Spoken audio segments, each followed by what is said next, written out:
Yes, देखना अपन आज है वो क्विज डिस्कशन करने वाले हैं।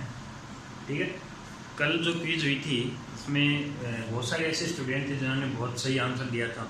ठीक है, तो इस तरीके से अपने जो चैप्टर के जो क्वेश्चन बनते हैं, जो मतलब जिनमें कैलकुलेशन कम होती है या जिनका जो लॉजिकली जो क्वेश्चन होते हैं कि उसको देखते ही आप आंसर कर दोगे, मतलब सारे जो ऑब्जेक्टिव टाइप जो छोटे क्वेश्चन होते हैं, देखना अगर आपसे ऑब्जेक्टिव टाइप क्वेश्चन सॉल्व हो जाते हैं ना तो बड़े क्वेश्चन आराम से सॉल्व कर लोगे। जो प्रॉब्लम आती है वो छोटे क्वेश्चनों में आती है, क्योंकि छोटे क्वेश्चनों में छोटे छोटे कंसेप्ट काम में आते हैं। ठीक है, तो मैं ये मानता हूँ कि जो क्विज है आपके लिए ये बहुत इंपॉर्टेंट रहेगी। ठीक है, अभी ये फर्स्ट क्विज है इस चैप्टर की, और भी क्विज आएंगी अभी। उसके बाद में जैसे अपना इलेक्ट्रोकेमिस्ट्री वाला चैप्टर कंप्लीट होने वाला है, उसके बाद में उसकी स्टार्ट हो जाएंगी, फिर नेक्स्ट जो चैप्टर आएगा। ठीक है, तो इस तरीके से अब आपके जो चैप्टर है वो ऑटोमेटिक कंप्लीट होते रहेंगे। समझ में, मतलब आपको एक बार चैप्टर को पढ़ना पड़ेगा, उसके बाद में कैसे कैसे क्वेश्चन बनते हैं वो आपको पता चलता जाएगा। ठीक है, इस वजह से ये चीज़ें अपन स्टार्ट की। तो आज अपन क्विज डिस्कशन करेंगे। कुछ हिंदी मीडियम वाले स्टूडेंट थे जिनके कुछ क्वेश्चन समझ में नहीं आए थे, तो आज आपके सारे क्लियर हो जाएंगे। ठीक है, अब देखना इनमें से एक क्वेश्चन था, ऑर्डर फिक्स नहीं है, वहाँ पे क्विज में आपका अलग ऑर्डर है और यहाँ पे मैं अलग ऑर्डर से क्वेश्चन कराऊंगा, लेकिन आपको पता तो है ना कौन सा क्वेश्चन था कौन सा नहीं था। ठीक है, आपको 4 ग्राफ दिए हुए थे और उनमें से पूछा था कि एक्सोथर्मिक ऐसा कौन सा ग्राफ है जो एक्सोथर्मिक रिएक्शन को रिप्रेजेंट करता है। ऐसा कौन सा ग्राफ है जो ऊष्माक्षेपी अभिक्रिया को निरूपित करेगा। मतलब आपके पास में 4 ग्राफ हैं, 3 ग्राफ दिए हुए थे और उनमें से आपको ये चेक करना है कि कौन सा जो ग्राफ है वो ऊष्माक्षेपी एक्सोथर्मिक रिएक्शन को रिप्रेजेंट करता है। तो इधर तो है एनर्जी और इधर है रेट ऑफ रिएक्शन। ठीक है, ऊर्जा और रेट ऑफ रिएक्शन अभिक्रिया की दर।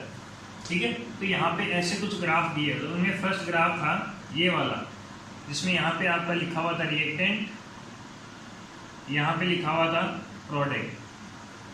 ठीक है, और इन चीज़ों को मैंने अच्छे से एक्सप्लेन किया है, आप देख लेना। जहाँ पे आपको थ्रेशोल्ड एनर्जी वगैरह पढ़ाई है मैंने, यस, एनर्जी पीरियड जहाँ पे पढ़ाया है। ठीक है, तो देखना सबसे पहले तो एंडो और एक्सो है वो रिएक्टेंट और प्रोडक्ट की जो एनर्जी है इसके ऊपर डिपेंड करेगा। यस, यहाँ पे तुम देख रहे हो कि जो रिएक्टेंट है उसकी एनर्जी ज़्यादा है और प्रोडक्ट की एनर्जी कम है, क्योंकि यहाँ से ये थोड़ी सी हाइट पे है और ये कम हाइट पे है। तो यहाँ पे जो इसकी एनर्जी प्रोडक्ट की एनर्जी है वो कम है यहाँ पे। तो एक चीज़ तो यहाँ से आपको ये पता चल रहा है कि रिएक्टेंट के कंपेयर में जो प्रोडक्ट है वो आपका हाई स्टेबल है। क्यों? क्योंकि ये जो प्रोडक्ट है इसकी जो एनर्जी है ये कम है, और आपको पता है कि जिसकी एनर्जी कम होती है उसकी स्टेबिलिटी क्या होती है, ज़्यादा होती है। एनर्जी कम होगी तो उसकी स्टेबिलिटी, उस कंपाउंड की स्टेबिलिटी आपको ज़्यादा मिलेगी। यस, तो यहाँ ऊर्जा कम होगी तो स्टेबिलिटी ज़्यादा होगा। एक ग्राफ आपको ये गिवन था, ये एनर्जी सेम, ये रेट ऑफ रिएक्शन, यहाँ पे रिएक्टेंट था और ऐसे कुछ करके था, यहाँ पे प्रोडक्ट था। ठीक है, यहाँ पे प्रोडक्ट था। तो देखना इसकी एनर्जी ज़्यादा है, प्रोडक्ट की एनर्जी ज़्यादा है। यहाँ पे प्रोडक्ट की एनर्जी इतनी है और रिएक्टेंट की एनर्जी इतनी है आपके पास में। तो आपको पता है कि प्रोडक्ट है वो यहाँ पे क्या है, लेस स्टेबल है, क्योंकि जिसकी एनर्जी ज़्यादा होगी उसकी स्टेबिलिटी कम होगी। तो यहाँ पे जो प्रोडक्ट है आपका लेस स्टेबल है। तो आपको इसको 2 तरीके से आप देख सकते हो। एक तो आप ऐसे एक तरीके से याद रख सकते हो कि अगर प्रोडक्ट की एनर्जी नीचे आएगी तो क्या होगी, वो रिएक्शन है वो क्या होगी, एक्सोथर्मिक रिएक्शन होगी, ऊष्माक्षेपी अभिक्रिया होगी। एक्सोथर्मिक रिएक्शन वो होती है जिनमें रिएक्शन कंप्लीट होती है तो वहाँ पे एनर्जी क्या होनी चाहिए, रिलीज होनी चाहिए। अगर ऊर्जा उत्सर्जित होगी तो वो एक्सोथर्मिक रिएक्शन होगी, ऊष्माक्षेपी अभिक्रिया होगी। आपको पता है कि ये जो ग्राफ दिए हुए हैं ये किसी पर्टिकुलर रिएक्शन के लिए दिए हुए हैं। यस, तो ये तो रिएक्टेंट है और ये प्रोडक्ट है। जैसे जैसे तुम रिएक्टेंट से प्रोडक्ट की तरफ आ रहे हो, अगर यहाँ पे प्रोडक्ट स्टेबल बन रहा है मतलब तुम अनस्टेबिलिटी से स्टेबिलिटी की तरफ आ रहे हो। रिएक्टेंट से प्रोडक्ट आ रहे हैं और मैं ये बोलता हूँ कि प्रोडक्ट क्या है यहाँ पे हाई स्टेबल है। ध्यान से समझना इसको, प्रोडक्ट यहाँ पे हाई स्टेबल है, ये जो उत्पाद है ये अधिक स्थायी है। और आपको पता है कि एनीवन कोई भी कंपाउंड होता है, कोई भी कंपाउंड होता है वो स्टेबिलिटी की तरफ जाता है। यस, तो यहाँ पे जो रिएक्टेंट ये प्रोडक्ट में कन्वर्ट होगा क्योंकि प्रोडक्ट हाई स्टेबल है। इस वजह से ये रिएक्शन फॉरवर्ड डायरेक्शन में बहुत फास्टली क्या करेगी, फॉरवर्ड होगी। यस, तो यहाँ पे ये रिएक्टेंट से प्रोडक्ट है वो बहुत फास्टली कन्वर्ट होगा, मतलब बाहर से आपको कोई भी एनर्जी देनी नहीं पड़ेगी। क्यों नहीं देनी पड़ेगी? क्योंकि ये जो रिएक्टेंट है ये पहले अनस्टेबल था और अब ये प्रोडक्ट में कन्वर्ट होकर स्टेबल बन गया, और स्टेबल बन गया तो यहाँ पे इसकी एनर्जी क्या हो जाएगी, कम हो जाएगी। ठीक है, तो ये एक स्पॉन्टेनियस प्रोसेस है, एक स्पॉन्टेनियस रिएक्शन है, ये एक स्वतः अभिक्रिया है। क्योंकि आपको पता चल गया कि जो प्रोडक्ट है वो हाई स्टेबल है, जो उत्पाद है वो अधिक स्थायी है, तो ये रिएक्शन ऑटोमेटिक जाएगी। अगर कोई भी प्रोसेस स्पॉन्टेनियस होता है, यस, कोई भी रिएक्शन अगर ऑटोमेटिक कंप्लीट होती है without external force, without external heat, कोई भी बाह्य आप ऊर्जा नहीं दे रहे हो उसको, तो वहां पे एनर्जी क्या होगी, रिलीज होगी। कोई भी स्पॉन्टेनियस प्रोसेस होता है तो उसमें एनर्जी क्या होगी, रिलीज होगी, ऊर्जा उत्सर्जित होगी। यस, तो वही क्या होती है, अपनी एक्सोथर्मिक रिएक्शन होती है। अरे वही क्या होती है, एक्सोथर्मिक रिएक्शन होती है, ऊष्माक्षेपीय अभिक्रिया होती है। मतलब आपका प्रोडक्ट हाई स्टेबल होना चाहिए, और प्रोडक्ट हाई स्टेबल कब होगा, जब उसकी एनर्जी कम होगी। और एनर्जी कम कहाँ है प्रोडक्ट की, यहाँ है। तो इसमें फर्स्ट वाला ऑप्शन है ये। यस, तो फर्स्ट वाला ऑप्शन करेक्ट हो जाएगा। ठीक है, और अगर जिनको रखना है तो वो ये देख सकता है कि रिएक्टेंट से प्रोडक्ट है वो नीचे की तरफ आना चाहिए, तो वो क्या होगी, एक्सोथर्मिक रिएक्शन होगी। ठीक है, क्लियर है? अरे क्लियर है, ये ग्राफ वगैरह सब आपको एक्सप्लेन किया हुआ है मेरा। ठीक, नेक्स्ट क्वेश्चन पे चलता है। नेक्स्ट क्वेश्चन, इनमें जो कुछ क्वेश्चन थे वो प्रीवियस जो नीट वगैरह हैं, जेई वगैरह हैं, उनमें पूछे हुए हैं। ठीक है, तो आपके लिए बहुत बहुत यूजफुल रहेगा ये सारी चीजें। एक क्वेश्चन था, unit of first order and second order reaction, unit of first order and zero order reaction. Yes, प्रथम कोटि तथा शून्य कोटि अभिक्रिया की इकाइयां। यस, ये आपको बताना था। फर्स्ट ऑर्डर और जीरो ऑर्डर, प्रथम कोटि और शून्य कोटि अभिक्रिया का आपको क्या बताना है, यूनिट बतानी है इनकी। ठीक है, और आपको यहाँ पे मोलरिटी, सीधा आपको मोलरिटी गिवन है यहाँ पे इस क्वेश्चन के अंदर, कि जो मोलरिटी है, जो मोलरता है वो आपकी क्या है, कैपिटल एम है। ठीक, तो यहाँ पे तुम देखो, मैंने आपको एक फॉर्मूला बताया था जिसकी हेल्प से तुम सबकी है वो क्या निकाल सकते हो, तुम यूनिट निकाल सकते हो। तो जो के की यूनिट निकालने का जो फॉर्मूला था वो ये लिखवाया था मैंने, कंसंट्रेशन की power 1 minus N second inverse, concentration की power 1 minus n into second inverse. और कंसंट्रेशन यहाँ पे क्या गिवन है आपको, मोलरिटी, तो इसकी power 1 minus n into second inverse. आपको कौन सा ऑर्डर चाहिए, फर्स्ट में ले लेता हूँ, फर्स्ट ऑर्डर रिएक्शन। तो एन की वैल्यू आप रख दो 1, एन की जगह 1 रखोगे, 1 माइनस 1 इंटू सेकेंड इनवर्स। तो एम की पावर 0, अगर किसी की भी पावर 0 होती है तो वैल्यू 1 आती है, तो 1 इंटू सेकेंड इनवर्स, मतलब ये सेकेंड इनवर्स आ गया।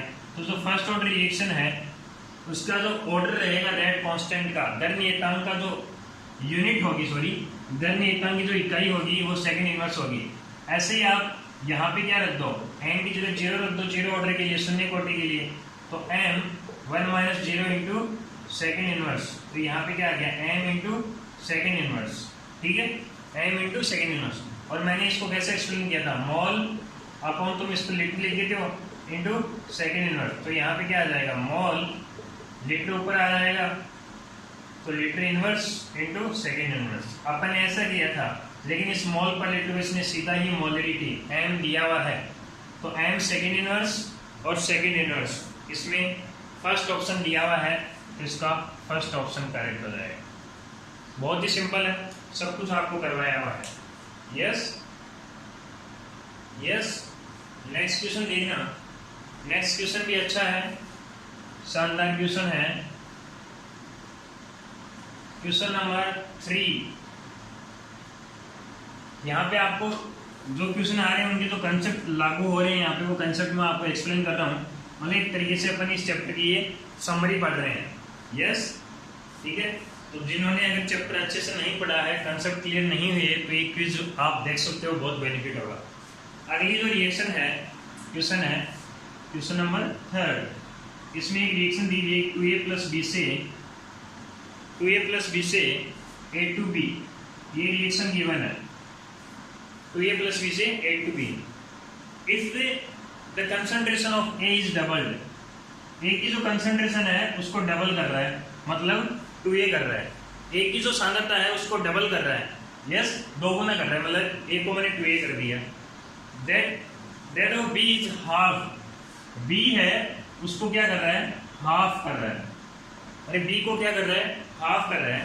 Then the rate of the reaction will, first option है इंक्रीज बाय 2 टाइम्स,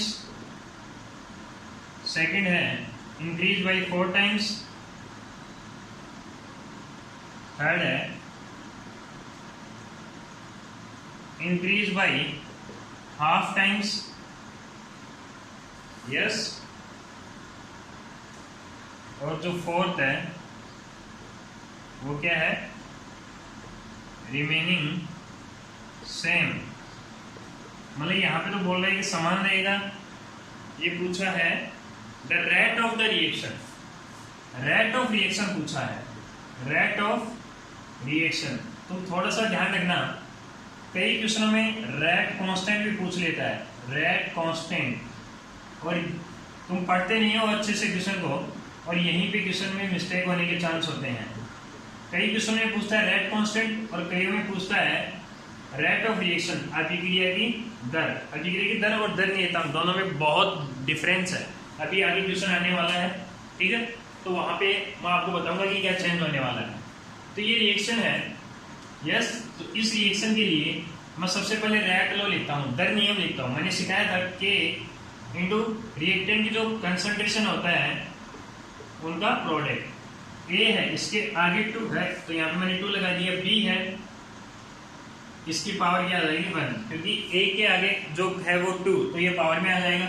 बी के आगे 1 है तो ये पावर में, ये रेट लॉ हो गया, ठीक। अब ए को आप क्या कर रहे हो, डबल कर रहे हो। ध्यान से देखना, ये नया रेट लॉ आ जाएगा। ये है रेट ऑफ रिएक्शन, ये नई वाली है। तो क्या होगा, ए को आप डबल कर रहे हो तो ए की जगह 2a रख दो, वो पावर सेम। बी को आप हाफ कर रहे हो तो बी की जगह हाफ b रख दो। समझ रहे हो, मतलब ए को तुम डबल कर रहे हो तो ए की जगह मैंने रखा 2a, बी की जगह मैंने क्या रखा 1/2 b, और इसकी पावर 1। देखना r डैश कितना हो जाएगा, कि ये पावर को बाहर निकालो, 2 का स्क्वायर बाहर आ जाएगा, तो इंटू 4, और ये a स्क्वायर, इस हाफ को भी बाहर निकाल लो तो ये b, और इसकी पावर 1। तो देखना 2 से 4 कैंसिल हो जाएगा, तो ये यहाँ पे 2 बचेगा, तो 2 के a की पावर 2 और b की पावर 1, तो r डैश इक्वल्स टू 2। और ये वाला क्या बन गया, k a स्क्वायर b1, तो यहाँ से a स्क्वायर b1, यस, ये किसकी वैल्यू है, r की, तो इसके लिए मैंने रखा r। मतलब पहले वाले का डबल हो चुका है, पहले वाले का double, increase by 2 times, yes, 2 गुने से बढ़ गया है। यस, आपको इतना नहीं करना, आपको सीधा सोचना है कि 2a प्लस b है, तो मतलब ये होगा, तो इसका मतलब यहाँ पे डबल कर रहा है, मतलब यहाँ से डबल कर रहा है तो 4 आ जाएगा बाहर, और यहाँ से हाफ कर रहा है तो यहाँ से हाफ बाहर आ जाएगा, तो 4 मल्टीप्लाई हाफ, तो 2 आ जाएगा, इसका मतलब डबल। तो बिना पेन चलाए आप आंसर निकाल सकते। यस, ये सर नीट में पूछा हुआ क्वेश्चन है। यस, नीट में पूछा हुआ क्वेश्चन है, बहुत ही सिंपल क्वेश्चन है। हाँ, नेक्स्ट क्वेश्चन है, वो नेक्स्ट क्वेश्चन आपकी जो कॉपी है जहाँ पे मैंने आपको आर्हेनियस इक्वेशन पढ़ाई थी, वहां से सीधा उठ के आया है। यस, वहाँ से सीधा उठ के आया है और लगभग सब बच्चों ने इसका आंसर सही दिया था। यस, तो एक बार इसको और अच्छे से समझ लो तुम। वैसे ये जो क्वेश्चन नंबर 3 था ये बहुत ही शानदार क्वेश्चन था और ऐसे क्वेश्चन पूछे जाते हैं, बोर्ड में भी खूब बार पूछे जाते हैं। क्वेश्चन नंबर 4, यस, आपको RMS की क्वेश्चन दी हुई है। a e⁻⁻ तो यहाँ से आपको पूछा है ln k vs 1/t। इन दोनों में आपको ग्राफ बताना है, इन दोनों में आपको ग्राफ बताना है। अब आपको पता है यहाँ ln आ रहा है, यहाँ पे कहीं भी ln दिखाई नहीं दे रहा, तो इसका मतलब तुम्हारे माइंड में ये चमकता है कि यहाँ पे दोनों तरफ अपन ln ले लेंगे। यस, यहाँ से दोनों तरफ अपन ln लेंगे, इधर भी ln लेंगे, इधर भी ln लेंगे। मुझे कैसे पता चला? क्योंकि यहाँ पे ये जो ln k है ये गिवन है, तो यहाँ से मुझे आइडिया लगा कि इस क्वेश्चन में मुझे दोनों तरफ है वो ln लेना पड़ेगा। तो यहाँ पे दोनों तरफ मैं ln लेता हूँ। ln k = ln a e⁻⁻ तो ln k = देखना ln क्या होता है, एक तरह से log की तरह ही होता है। और log की प्रॉपर्टी होती है, अगर log के आगे 2 नंबर मल्टीप्लाई में होते हैं तो वो उनको प्लस में भेज देता है अलग अलग। अगर log के आगे 2 नंबर, ln के आगे अगर 2 नंबर मल्टीप्लाई में होते हैं तो उनको प्लस में भेज देता है। यस, अलग अलग, जैसे a है a फिर प्लस फिर अलग। तो ln k = ln a। देखना अगर इसके ऊपर जो भी पावर होती है, ln के ऊपर जो भी पावर होती है वो उसके फ्रंट में आ जाती है, तो पावर को फ्रंट में लिख दो माइनस का e/RT और ये ln की ऐसे की ऐसे, क्योंकि पावर तो आगे आ गई। यस, बहुत ही सिंपल है। ln k = ln a और प्लस माइनस क्या हो गया, माइनस e/R और 1/t। t को मैंने अलग से लिखा और ln e की वैल्यू कितनी होती है? 1 होती है। ln e की वैल्यू 1 मिलेगी आपको। ग्राफ किसमें चाहिए आपको? ln k और 1/t में ग्राफ चाहिए। तो आपका ये इक्वेशन बन चुका है। यस, ln k है उसको y एक्सिस पे रखा है। यस, क्योंकि ऑप्शन से पता चल रहा है मुझे कि ln k है उसको y एक्सिस पे रखा हुआ है। ठीक, ये 1/t है इसको x एक्सिस पे रखा हुआ है। तो आपको पता है y और x आ रहा है और इसके मल्टीप्लाई में कुछ आ रहा है, तो इसका लिए स्ट्रेट लाइन की इक्वेशन बनने वाली है। यानी किसकी इक्वेशन बनने वाली है? स्ट्रेट लाइन की इक्वेशन बनेगी, एक सरल रेखा की समीकरण बनेगी। ln k तो y एक्सिस पे है, 1/t है वो x एक्सिस पे है। ठीक है, तो इसके मल्टीप्लाई में x के जो मल्टीप्लाई में होता है वो स्लोप होता है, ढाल होता है। e/r क्या हो गया? स्लोप हो गया। और ये जो रेस्ट में बचा हुआ है वो ये क्या होता है? इंटरसेप्ट होता है y अंतर्गत। तो जो ग्राफ की तरफ जाते हैं पर ये ln k और ये 1/t, इन दोनों में ग्राफ बना रहा हूँ। तो सबसे पहले ये देखो कि यहाँ पे आपके पास में c की कुछ ना कुछ वैल्यू है और ये c क्या होता है? ये c क्या होता है? y इंटरसेप्ट होता है। ये y इंटरसेप्ट, y अंतःखंड होता है ये। यस, मतलब ये y को कुछ ना कुछ डिस्टेंस पे काटा हुआ है। कैसे पता चलेगा? आप x की जगह 0 पुट करोगे, x की जगह 0 पुट करोगे, थोड़ा सा मैथमेटिकली है। x की जगह 0 पुट करोगे तो 0 पुट करते ही ये गायब हो जाएगा, तो ये y = क्या आ जाएगा? c। मतलब तुम x यहाँ पे 0 है तो यहाँ पे वैल्यू मिलेगी आपको c, और c की वैल्यू क्या है? ln a। तो इसका मतलब कुछ ना कुछ वैल्यू है।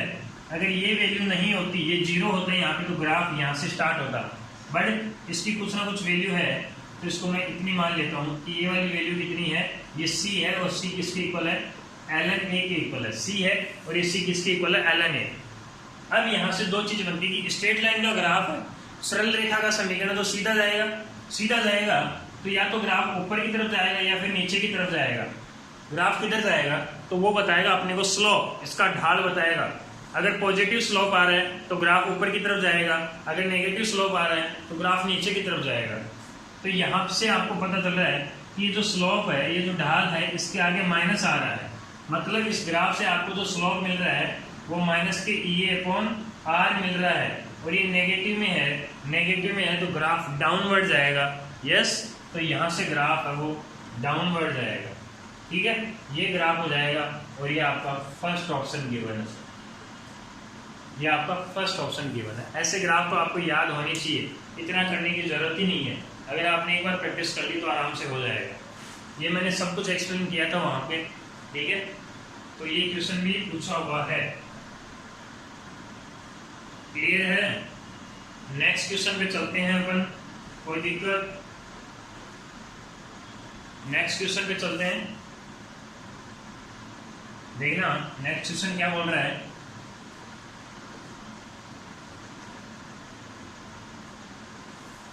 ठीक है, मेरी आपसे ये रिक्वेस्ट है कि सारे बच्चे हैं वो क्विज को अटेंड किया करो, और लाइव तुम देखोगे तभी मजा आएगा, क्योंकि वहां पे सारे बच्चे अपने आंसर बताते रहते हैं, ठीक है। और वो एक एग्जाम की तरह आपकी प्रैक्टिस होती है वहां पे, क्योंकि टाइम भी लिमिट होता है वहां पे, ठीक है। नेक्स्ट क्वेश्चन है,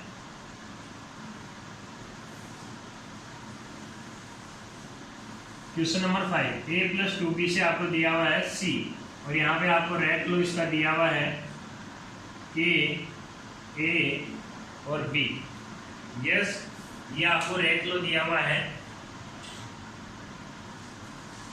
रिएक्टेंट की कंसंट्रेशन को ये डबल कर रहा है, बी की कंसंट्रेशन, क्वेश्चन में देखो बी की कंसंट्रेशन को ये डबल कर रहा है। यस, मतलब बी को डबल कर दिया। ध्यान से देखना,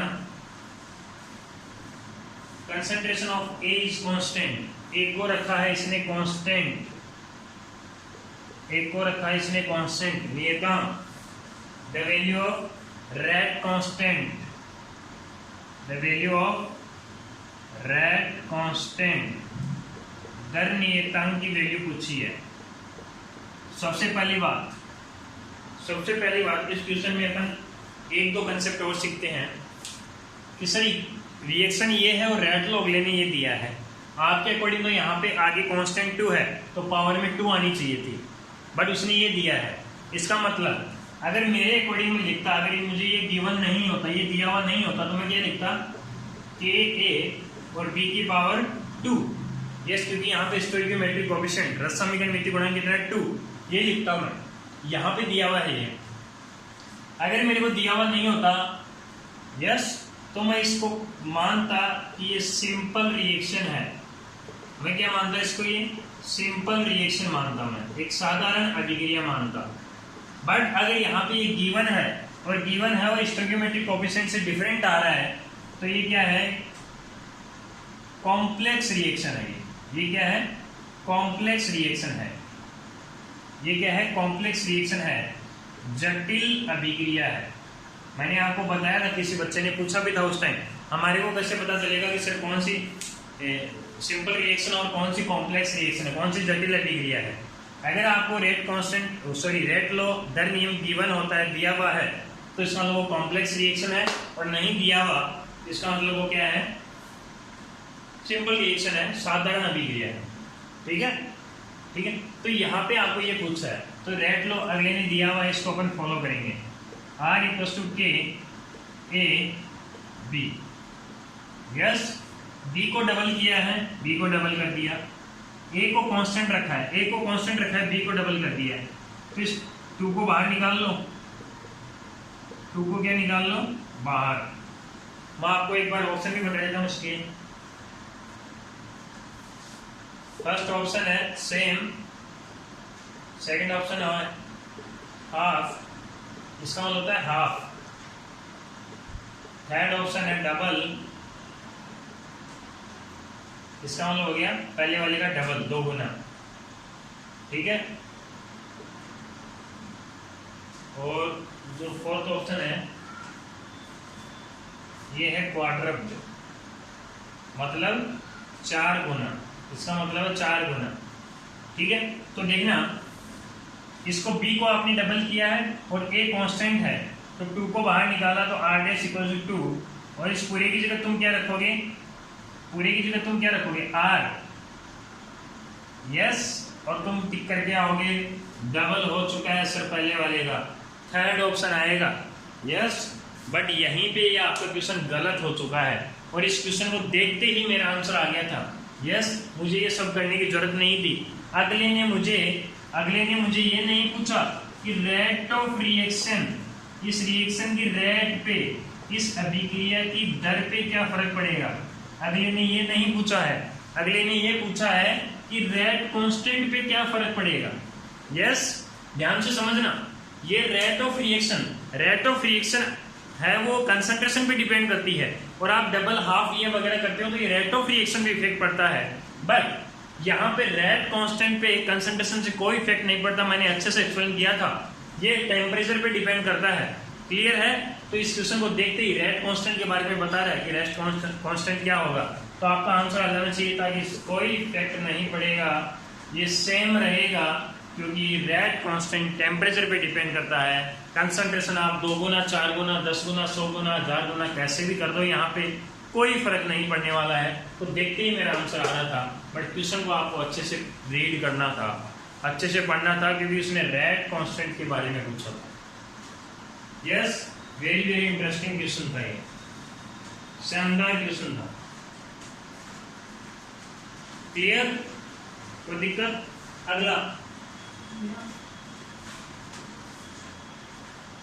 अगला क्वेश्चन नंबर 6। क्वेश्चन नंबर 6 देखना, जो 6 क्वेश्चन है वो क्या बोल रहा है। क्वेश्चन नंबर 6,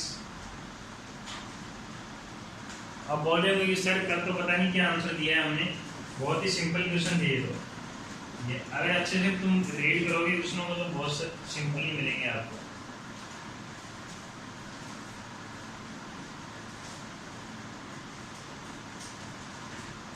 यस, इससे अगला क्वेश्चन देखना तुम। the value of rate constant the value of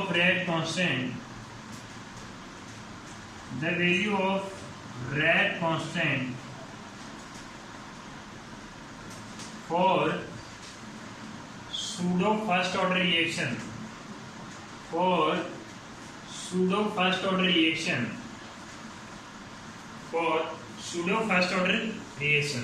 clear, the value of rate constant for pseudo first order reaction। Hindi वाले देखो, छद्म प्रथम कोटि अभिक्रिया के दर नियतांक का मान, छद्म प्रथम कोटि अभिक्रिया के दर नियतांक का मान। मैंने सूडो फर्स्ट ऑर्डर रिएक्शन पढ़ाई थी, ठीक है।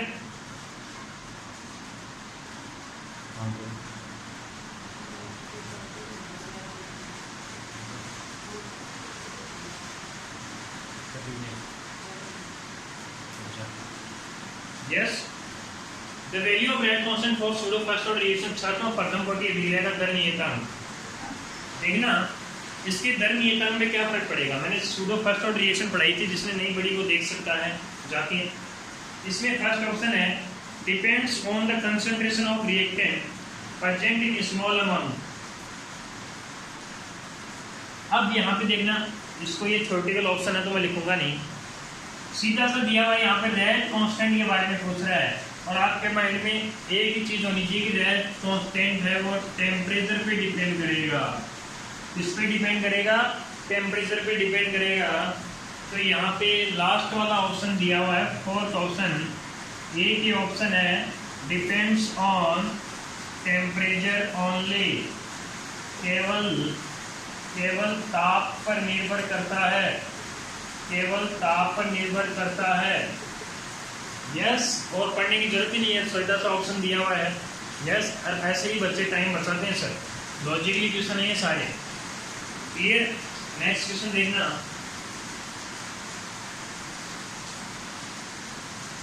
Next question, question number 7। Question number 7 भी सिंपल सा क्वेश्चन है। क्वेश्चन नंबर 7 में आपको पूछ रहा है, एक क्वेश्चन था उसमें आपको पूछता है कि जो रिएक्शन की रेट है वो किसको बताती है। जो रिएक्शन की रेट है, जो अभिक्रिया की दर है, वो किसको बताती है। The rate of reaction tell us, अभिक्रिया की दर है वो किसके बारे में बताती है। टेल अस अबाउट, अभिक्रिया की दर है वो किसके बारे में बताती है। ठीक है, तो इसमें फर्स्ट जो ऑप्शन दिया है the reaction taking part in the reactant taking part in reaction, first option है the reactant taking part in reaction, मतलब क्रिया कारकों के बारे में बताती है, अभिकारकों के बारे में बताती है जो अभिक्रिया के अंदर भाग ले रहे हैं। यस, नहीं, ये रिएक्टेंट के बारे में नहीं बताती। Second option the product form, मतलब प्रोडक्ट के बारे में बताएगी, नहीं बताएगी। थर्ड ऑप्शन हाउ स्लो और fast the reaction is taking place, reaction की जो दर है वो स्लो है या फास्ट है, मतलब रिएक्शन है वो स्लो है या फास्ट है, जो अभिक्रिया है वो धीमी है या तीव्र है, ये चीज अपने को कौन बताती है? रैट बताती है। आपको पता है कि टाइप ऑफ रैट के बेस पे अपन रिएक्शन दो टाइप की पढ़ी थी, स्लो एंड फास्ट। इसका मतलब ये जो रिएक्शन की रेट है वो स्लो या फास्ट के बारे में बताती है, ना तो रिएक्टेंट के बारे में बताएगी ना प्रोडक्ट के बारे में बताएगी। तो थर्ड ऑप्शन आ जाएगा इसका, और ये सब बच्चों ने सही आंसर दिया था इसका। नेक्स्ट क्वेश्चन, नेक्स्ट क्वेश्चन देखो, क्वेश्चन नंबर 8। हाँ, क्वेश्चन नंबर 8 अच्छा क्वेश्चन है, क्वेश्चन नंबर 8 अच्छा क्वेश्चन है, और आप में से किसी ने इसका आंसर नहीं बताया था। क्वेश्चन नंबर 8 किसी भी बच्चे ने इसका आंसर नहीं बताया था। देखो इतना टाइम तो 2 मिनट, तो 2 मिनट में तो हो जाता है question. A substance A decompose by first order reaction, एक पदार्थ है ए, वो प्रथम कोटि अभिक्रिया, फर्स्ट ऑर्डर रिएक्शन, प्रथम कोटि अभिक्रिया के अकॉर्डिंग रिएक्शन करता है, प्रथम कोटि अभिक्रिया के अकॉर्डिंग रिएक्शन करेगा। यस, अगर उसकी इनिशियल कंसंट्रेशन है, उसकी प्रारंभिक सांद्रता है वो 2.00 मोलर है, उसकी जो प्रारंभिक सांद्रता है वो 2.00 मोलर है, और आफ्टर 200 मिनट आफ्टर 200 मिनट उसकी जो कंसंट्रेशन है वो कितना है? 0.15 मोलर। आफ्टर 200 मिनट उसकी जो कंसंट्रेशन है वो 0.15 मोलर। तो इस रिएक्शन के लिए आपको चाहिए टी हाफ, इस रिएक्शन के लिए आपको चाहिए टी हाफ। मैंने क्वेश्चन को बता दिया है, एक रिएक्टेंट है, एक कंपाउंड, एक यौगिक है ए, जो प्रथम कोटि अभिक्रिया को फॉलो करता है, फर्स्ट ऑर्डर रिएक्शन को फॉलो करेगा।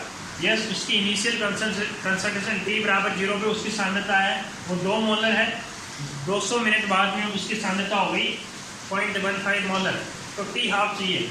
आपको पता है कि जो टी हाफ होता है इसका T half first order reaction का वो क्या होता है?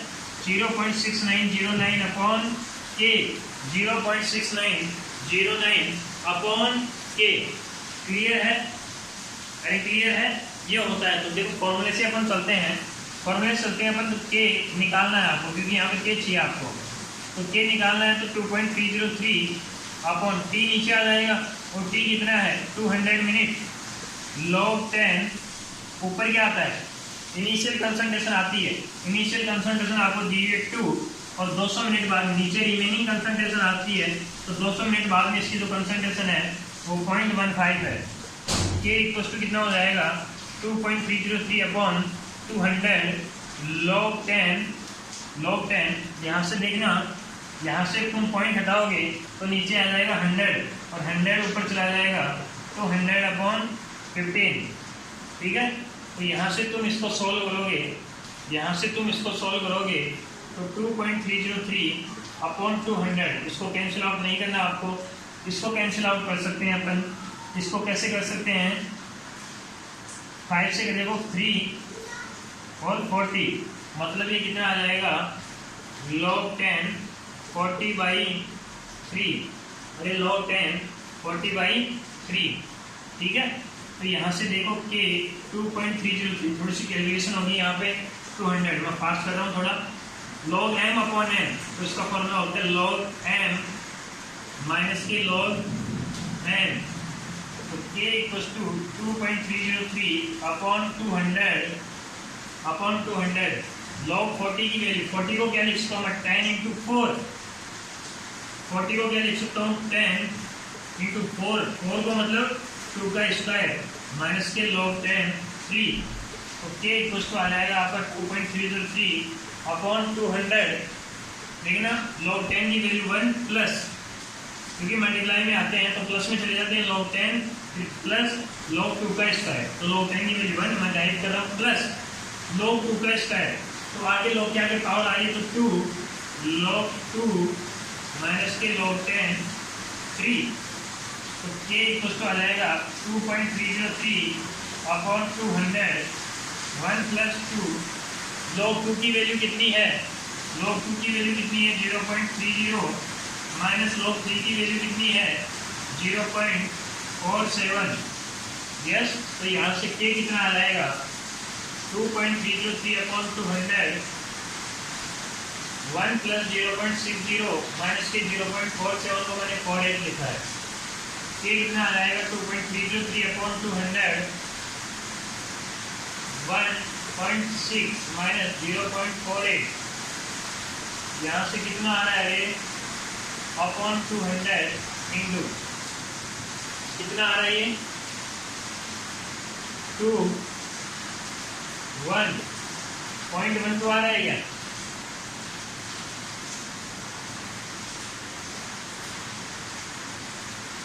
.12 आएगा 1.12, ठीक है। ये वाली वैल्यू आ गई के की, समझ में आ गई बात, ये वाली वैल्यू आ गई के की। अब मुझे तो इस फॉर्मूले में पुट करना है, तो देखना थोड़ा सा देखना, ये फॉर्मूला कहाँ से आया था, ये फॉर्मूला कहाँ से आया था, टी हाफ इंटू ये क्या था यहाँ पे, इसको लिखते थे अपन 2.303 इंटू log 2 की वैल्यू कितनी थी 0.30 अपॉन के। देखना जहाँ पे मैंने डिराइव कराया था फर्स्ट ऑर्डर रिएक्शन कर रही थी 2.30 इंटू log 2 की वैल्यू 0.30, तब इनको मल्टीप्लाई करने पे आ रहा था, और के की वैल्यू कितनी है यहाँ पे 2.303 इंटू 1.12 अपॉन 200, तो यहाँ से ये कैंसिल हो जाता है, तो टी हाफ आपको मिलेगा 200 इंटू 0.30 अपॉन 1.12, तो पॉइंट से पॉइंट कैंसिल आउट हो गया, तो 2 से इसको कैंसिल करोगे तुम 5 6, क्लियर है, ठीक है। और जो आपका जो टी हाफ आ जाएगा वो कितना आ जाएगा 3000 अपॉन 56, यह आपका आंसर हो जाएगा, यस 3000 अपॉन 56। कितना आएगा ये जल्दी बताओ, कितना आएगा 3000 अपॉन 56 कितना आएगा 3000 अपॉन 56,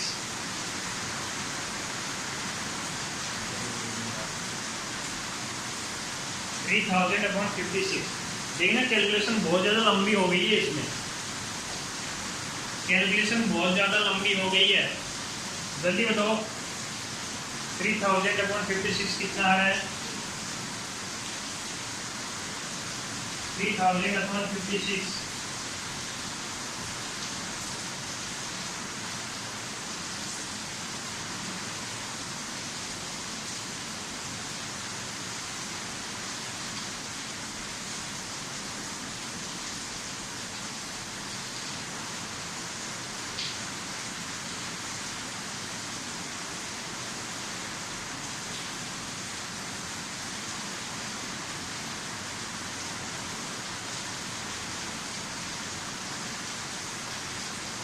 3000 upon 56, 53.57 मिनट, 53.57 मिनट, और ये आपको ऑप्शन दिया हुआ है फर्स्ट ऑप्शन, ये आपका फर्स्ट ऑप्शन गिवन है 53.72, ये आपका फर्स्ट ऑप्शन गिवन है, ये आपका फर्स्ट ऑप्शन गिवन है, यस। इसका एक शॉर्ट ट्रिक यूज करते हैं अपन, ये तो लॉन्गर मेथड हो गया जिसको आपको बोर्ड वगैरह में करना होता है, एक बार शॉर्ट ट्रिक से करके देखते हैं कि आंसर आता है या नहीं आता, एक बार शॉर्ट ट्रिक से करके देखते हैं कि आंसर आता है या नहीं आता, यस। इस तरीके से तो तुम सब कर लोगे। आपको एक चीज पता है कि जो हाफ लाइफ टाइम पीरियड है, इसका जो हाफ लाइफ टाइम पीरियड है कि हाफ है ये 0.6909 अपन के होता है, मतलब ये इनिशियल कंसंट्रेशन पे डिपेंड नहीं करता है, ये इसकी प्रारंभिक सांद्रता पे निर्भर नहीं कर रहा है। तो आपको पता है कि इसकी इनिशियल कंसंट्रेशन कितनी थी इसकी इनिशियल कंसंट्रेशन थी 2 मोलर, इसकी इनिशियल कंसंट्रेशन कितनी थी 2 मोलर, यस 2 मोलर इसकी इनिशियल कंसंट्रेशन थी। अब ये 200 मिनट बाद में कितना हो गया, 200 मिनट बाद में कितना हो गया वो देखते हैं। एक बार मैं देखता हूँ कि अगर टी टाइम में ये कितना होता है, आधा होता है, मतलब 1 पे आ गया, उसके बाद में टी टाइम पे आधा होगा तो 0.5, उसके बाद में आधा होगा तो ये 0.25 टी टाइम में, उसके बाद में इसका आधा होगा 0.125, 0.125, यस। इसके बाद में इसका आधा करो तुम, इसका आधा करोगे तो कितना आ जाएगा 0.06, अरे 0.062 के समथिंग आएगा। इसके बाद में इसका आधा करो तुम 0. इतना ही आएगा लगभग, अरे इतना ही आएगा, बंद कर लो, ठीक है, ठीक है 1 या 2 जो भी है। इसके बाद में इसका आधा करो 0.032, इसके बाद में इसका आधा करो 0.016, 0.016, यस। बट आपकी जो ए की कंसंट्रेशन है वो तो 0.15 के समथिंग ही रह गई। अरे ए की जो कंसंट्रेशन है वो आपको इतना नहीं जाना। अगर इसने ये बोला है कि 200 है, वो क्या है, सॉरी 2 मोलर कंसंट्रेशन थी स्टार्टिंग में, ठीक है, और ये 200 मिनट में कितना हो गया, मतलब उसकी रिमेनिंग कंसंट्रेशन इतनी हो गई 0.15, मतलब स्टार्टिंग में 2 मोलर था, 200 मिनट बाद में इतना हो गया। तो ये वैल्यू कहाँ आ रही है, ये वैल्यू इसके समथिंग आ रही है, 0.125 के समथिंग आ रही है ये वाली वैल्यू। अरे यस की नो, ठीक है, मतलब अगर मैं अप्रोक्सीमेट थोड़ा सा लेता हूँ, मतलब मैं यहाँ से यहाँ से यहाँ से यहाँ से यहाँ तक आया तो यहाँ पे कितना हो रहा है, ये मेरे पास में 0.125 हो रहा है, अरे 0.125 हो रहा है, ठीक है, मतलब ये वाली जो वैल्यू है इसके आसपास में है। तो देखना कितना टाइम लग गया, टी टी टी टी, कितना टाइम लग गया 4t, यहाँ से यहाँ आने में मुझे 4t लग गया, और ये वाली वैल्यू इसके आसपास में है, इसका मतलब यहाँ से यहाँ आने में इतना ही टाइम लगेगा जितना इतना लगा, मतलब 200 मिनट। तो t की वैल्यू कितनी आ रही है यहाँ से, अरे t की वैल्यू कितनी आ रही है 50 मिनट, t की वैल्यू कितनी आ रही है 50 मिनट। बट आपको पता है कि 0.125 से थोड़ा सा ज़्यादा है, ये 0.125 से थोड़ा सा ज़्यादा है, मतलब इसका जो आंसर है वो 50 मिनट से थोड़ा सा ज़्यादा आएगा। और इसमें आपके जो ऑप्शन में ऐसा ऑप्शन 50 से ज़्यादा वाला एक ही है, फर्स्ट ऑप्शन, एक ही है फर्स्ट ऑप्शन, क्लियर है। तो ना तो आपको कैलकुलेशन करनी पड़ेगी ना हो, मतलब आपको पता है कि इनिशियल कंसंट्रेशन में डिपेंड नहीं करता, मतलब इसका आधा होने में टी टाइम लगेगा तो अगला आधा होने में भी टी टाइम लगेगा, उससे अगला आधा होने में भी टी टाइम लगेगा, उससे अगला आधा होने में भी टी टाइम लगेगा। ऐसे करते करते मैं यहाँ तक आ गया। अब सपोज दैट मैं आपको पूछता हूँ कि इसकी इनिशियल कंसंट्रेशन है वो 2 मोलर है, इसकी इनिशियल कंसंट्रेशन है वो 2 मोलर है, ठीक है।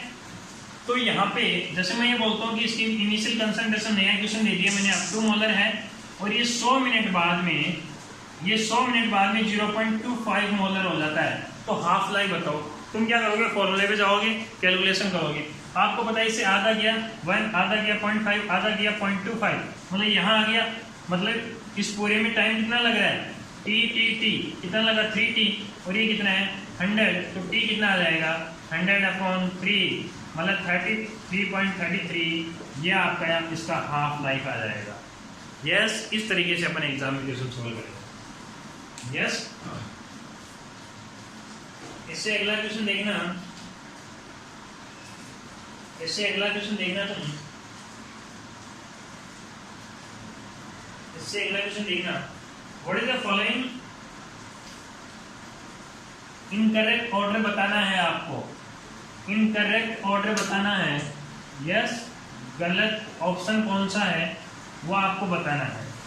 और ये जो सारे ऑप्शन दिए हुए हैं, ये जो सारे ऑप्शन दिए हुए हैं, ये सारे option order of reaction, order of reaction के बारे में पूछ रहा है। यस, अभिक्रिया की कोटि के बारे में पूछ रहा है, ऑर्डर ऑफ रिएक्शन के बारे में पूछ रहा है, अभिक्रिया की कोटि के बारे में पूछ रहा है कि इसके लिए कौन सा ऑप्शन गलत होगा। तो देखना फर्स्ट ऑप्शन क्या बोल रहा है, order can be determined only experimentally. Yes, order है उसको एक्सपेरिमेंटली, कोटि है उसको एक्सपेरिमेंटली ही निकाला जाता है, प्रैक्टिकली नहीं निकालते हैं अपन। तो फर्स्ट ऑप्शन सही है। Order is not influenced by stoichiometric coefficient of the reactant.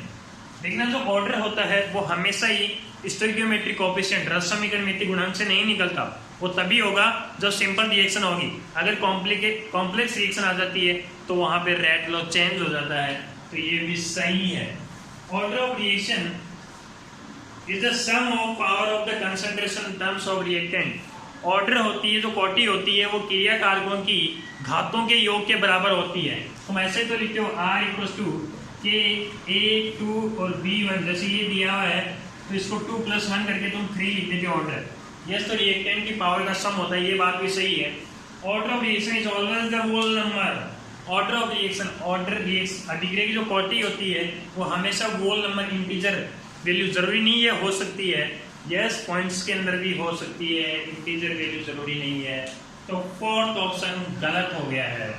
Yes, इसका जो फोर्थ ऑप्शन है वो गलत हो गया है। नेक्स्ट क्वेश्चन देखना, in the first order reaction A to B एक फर्स्ट ऑर्डर रिएक्शन है, A to B है, वो फर्स्ट ऑर्डर रिएक्शन है।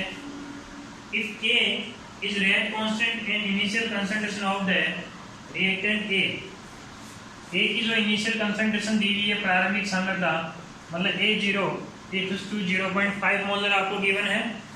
Yes, then the half life, इसका हाफ लाइफ क्या होगा, इसका अर्ध आयुकाल क्या होगा, ये आपको देखना है। इसका हाफ लाइफ क्या होगा। A2 की फर्स्ट ऑर्डर रिएक्शन है, 0.5 मोलर दिया हुआ है। यस, और रेट कांस्टेंट आपको दिया हुआ है K।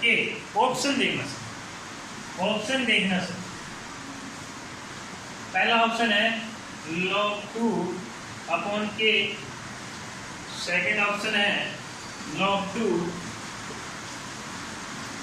K और ये 0.5, थर्ड ऑप्शन है ln2 अपॉन K, और फोर्थ ऑप्शन क्या है 0.693 अपॉन 5K।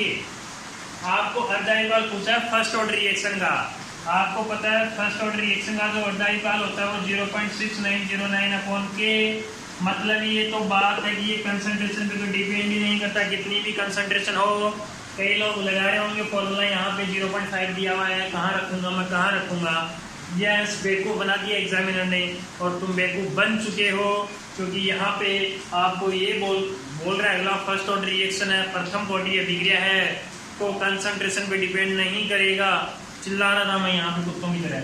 यस, लेकिन तुम नहीं सुन रहे थे। तो T हाफ है वो कंसंट्रेशन पे डिपेंड नहीं करेगा, और ये तुम कहाँ से लिखते हो ln2 अपॉन K, और यहाँ से ln2 upon K, third option. देखते ही आंसर है, 0.5 वगैरह कुछ नहीं लगाना है, देखते ही आंसर था, 0.5 वगैरह कुछ नहीं लगाना है। यस, अगला इंटरेस्टिंग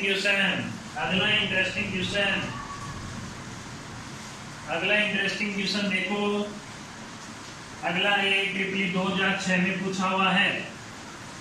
यस, अगला क्वेश्चन है वो 2006 में पूछा गया है, शानदार क्वेश्चन है। पहले जो जेईई मेन होता है, पहले वो AIEEE होता था। यस, इसमें पूछा हुआ क्वेश्चन है कि जो K = AE⁻TA/RT, इसके अंदर जो EA है वो किसको रिप्रेजेंट करेगा।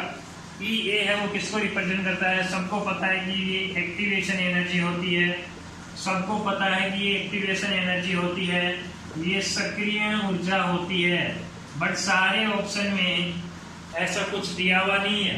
पहला ऑप्शन है the energy below with colliding molecules will not react. Yes, देखिए ना, मैंने इस तरीके से आपको समझाया था कि ऐसे आते हैं तो ये वाली जो एनर्जी होती है ये एक्टिवेशन एनर्जी होती है, ये वाली जो एनर्जी होती है ये एक्टिवेशन एनर्जी होती है, ये सेकेंड ऊर्जा होती है। मतलब रिएक्टेंट के मॉलिक्यूल को यहाँ से यहाँ तक पहुँचने में जो एनर्जी चाहिए वो एक्टिवेशन एनर्जी है। मतलब कोलोइड करके टक्कर करके जो मॉलिक्यूल आ रहा है उसको मिनिमम एनर्जी है, कितनी एनर्जी चाहिए, इसके नीचे वाले पार्टिसिपेट वो रिएक्शन के अंदर पार्टिसिपेट नहीं करेंगे। तो फर्स्ट ऑप्शन बोला हुआ है the energy below which colliding molecule will not react, the energy below which colliding molecule will not react. सही बात है, इस एनर्जी के नीचे वाले मॉलिक्यूल रिएक्ट नहीं करेंगे क्योंकि उनसे प्रोडक्ट नहीं बन सकता। First option is correct. Second option बोला है the total energy of the reacting molecules at temperature T। Total energy molecule की टोटल एनर्जी नहीं होती है सर, रिएक्टेंट की मॉलिक्यूल की टोटल एनर्जी तो ये वाली होती है, ये वाली टोटल एनर्जी होती है जिसको थ्रेशोल्ड एनर्जी बोला जाता है। जिसको क्या बोला जाता है? Threshold energy. टोटल एनर्जी को तो थ्रेशोल्ड एनर्जी बोलते हैं, जिसको हिंदी में बोलते हैं दहेली ऊर्जा। थ्रेशोल्ड एनर्जी दहेली ऊर्जा। ये गलत उत्तर हो गया सर। थर्ड ऑप्शन है the fraction of molecule with energy. Fraction का नाम दे दिया तो फ्रैक्शन तो आएगा नहीं, ये एनर्जी है। यस। फोर्थ ऑप्शन है the energy above which all the colliding molecule will react. ये ऑप्शन भी कई बच्चों ने दिया था कि सर इसके ऊपर ये वो एनर्जी होती है कि इस एनर्जी के ऊपर वाले मॉलिक्यूल हैं वो रिएक्शन के अंदर पार्टिसिपेट करते हैं। इस एनर्जी के ऊपर वाले जो मॉलिक्यूल हैं वो रिएक्शन के अंदर पार्टिसिपेट करते हैं। सही बात है, बट एक्टिवेशन एनर्जी जिसको ऊपर नहीं, जिसको इस एक्टिवेशन एनर्जी ये जितनी है उतनी मिल गई, ये जितनी है उतनी मिल गई, वो भी रिएक्शन के अंदर पार्टिसिपेट करेगा। मतलब इस ऑप्शन में ये बोल रहा है कि इसके ऊपर वाली करेगी, बट ये इसकी जितनी फिक्स वैल्यू है ये वाली भी करेंगे। मतलब इसने यहाँ पे जैसे ये 400 है, ये वाली 400 है, तो 4 इसने बोला है लास्ट ऑप्शन में कि 400 के ऊपर वाली रिएक्शन के अंदर पार्टिसिपेट करेंगे, 400 वाले भी पार्टिसिपेट करेंगे। यस, इसके नीचे वाले पार्टिसिपेट नहीं करेंगे। तो उसमें थोड़ा सा मिस्टेक ये कर दिया, थोड़ा सा उसने ऑप्शन को घुमा दिया कि इसके ऊपर वाले रिएक्शन के अंदर पार्टिसिपेट करेंगे, नहीं ये 400 वाले भी पार्टिसिपेट करेंगे। सबसे सही आंसर है ए। क्लियर है? बाकी जो इजी क्वेश्चन है सारे ये 2-3 इंटरेस्टिंग क्वेश्चन थे। अगला जो क्वेश्चन है वो क्या बोल रहा है, वही उसी तरीके का क्वेश्चन है। अगला जो क्वेश्चन है वो देखो, 2a + b से प्रोडक्ट बन रहा है, 2a + b से प्रोडक्ट बन रहा है। अब इसका रेट लो लिखो, a⁻2 और b। ये बोल रहा है b अलोन वाज डबल्ड। जब b की सांद्रता को डबल कर दिया तुमने, लो कर दिया। Half life did not change when the concentration of A, half life does not change when the change of concentration of A। मतलब इसने ये बोला है कि जो A की कंसंट्रेशन है, जो A की कंसंट्रेशन है उसको चेंज करने पे हाफ लाइफ चेंज नहीं होता है। A की जो कंसंट्रेशन है उसको चेंज करने पर हाफ लाइफ चेंज नहीं होता है। मतलब A का ऑर्डर वो होगा, सॉरी यहाँ पे ऑर्डर अपने को डिफाइन करना है। यस, तो यहाँ पे अपन ये देखेंगे पावर कितनी आएगी। तो ये बोल रहे हैं कि B को तो तुमने डबल कर दिया, A का जो ऑर्डर है वो कितना होगा। तो ये बोल रहा है कि A की कंसंट्रेशन को चेंज करने पे उस रिएक्शन का हाफ लाइफ चेंज नहीं होता है। और आपको पता है कि हाफ लाइफ किसका कंसंट्रेशन पे डिपेंड नहीं करता, फर्स्ट ऑर्डर रिएक्शन का। फर्स्ट ऑर्डर प्रथम कोटि अभिक्रिया का जो होता काल होता है वो डिपेंड नहीं करता कंसंट्रेशन पे। इसका मतलब इसकी ऑर्डर बन रही होगी क्योंकि इसकी कंसंट्रेशन चेंज करने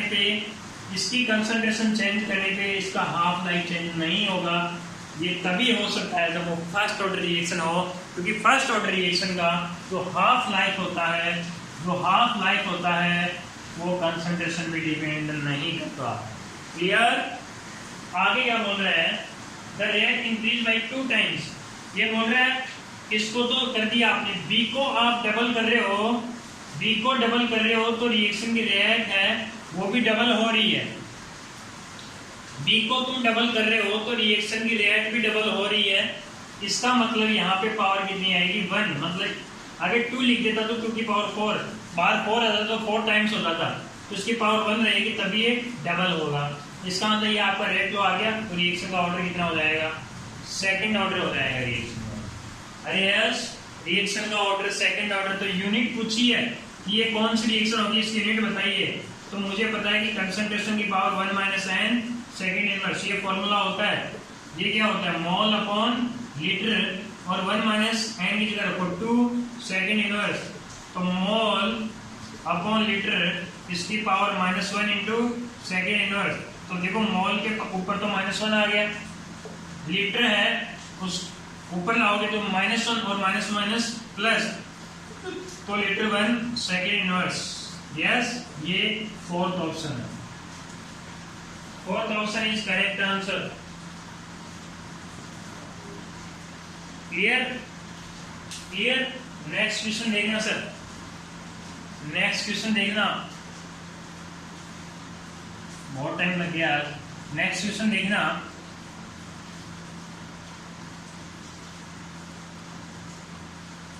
नेक्स्ट क्वेश्चन देखना, ये भी इजी क्वेश्चन है, कर सकते हो तुम आराम से। ये बोल रहे हैं एक फर्स्ट ऑर्डर रिएक्शन है जो 60% कंप्लीट होने में 60 मिनट ले रही है। एक फर्स्ट ऑर्डर रिएक्शन है जो 60% कंप्लीट होने में 60 मिनट ले रही है।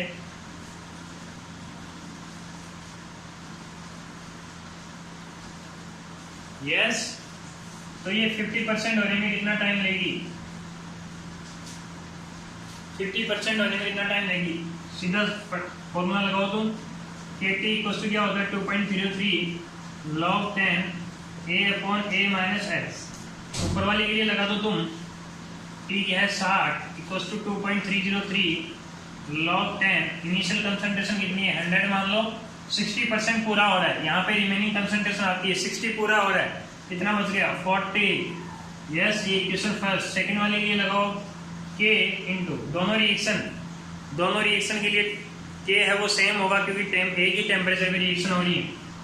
इसके लिए T निकालना है 2.303 log 10। इनिशियल 100 है, 50% कंप्लीट हो रहा है तो 50 बच गया। सीधा दोनों को डिवाइड कर दो 60 अपॉन T, इससे ये कैंसिल, log 10 इससे ये कैंसिल कर दो तो 10/4 ये कैंसिल हो गया 2 टाइम्स।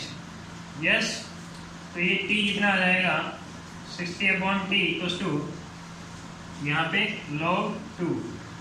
ठीक है, तो ये log 10 की वैल्यू 1 माइनस log 4 है, 4 को क्या लिखा 2 का स्क्वायर अपॉन log 2, तो 1 माइनस 2 आगे आ जाएगा, log 2 की वैल्यू है 0.30 अपॉन में 0.30, तो यहाँ से कितना आ जाएगा ये 1 माइनस 0.60 अपॉन 0.30, तो यहाँ से कितना आ जाएगा 60 अपॉन T इक्वल्स टू आ जाएगा, ये कितना हो जाएगा 0.40 अपॉन 0.30, पॉइंट से पॉइंट कैंसिल, 0 से 0 cancel, 60 upon T equals to 4/3, तो T कितना आ जाएगा 60 इंटू 3 अपॉन 4, तो कितना आ जाएगा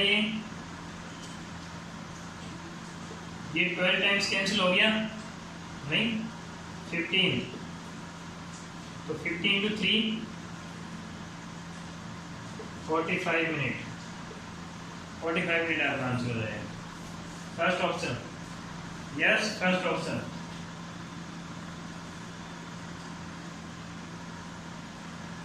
यस, अगला जो क्वेश्चन है